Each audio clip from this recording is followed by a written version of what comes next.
Après un week-end agité sur le plan géopolitique, les marchés résistent, bien que les craintes d'une escalade au Moyen-Orient persistent. Néanmoins, la situation semble contenue pour le moment. Dimanche soir, l'Iran a appelé l'Israël à s'abstenir de riposter à ces attaques. La bourse de Paris met fin à sa série rouge de la semaine dernière et rebondit de 0,43% à 8045 points, avec des volumes d'échange de 2,94 milliards d'euros à la clôture.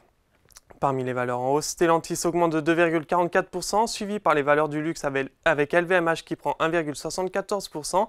Le leader du luxe annoncera demain ses revenus du premier trimestre. Dans la foulée, on retrouve Hermès, soutenu par Citi, qui augmente son objectif de cours à 2350 € sur le titre. Puis Eurofins Scientifique et Schneider Electric sont bien orientés également. Cependant, Société Générale se replie de 3,05%.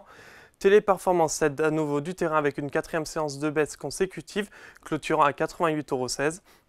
Puis enfin, Total Energy, après avoir atteint de nouveaux records vendredi dernier, le titre cède 1,16%. Sur le SBF 120 maintenant, Atos prend la tête de l'indice avec une hausse de 3,76%, suivi de près par Agan et Nexans. De l'autre côté, Neoen dévisse de 6,10%. Les financements du groupe pour son développement après 2025 suscitent déjà des questions selon les Échos.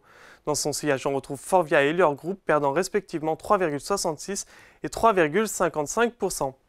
Et enfin, à la clôture parisienne, les indices américains affichent des performances mitigées avec une légère baisse de 0,05% pour le Nasdaq et une hausse de 0,23% pour le Dow Jones.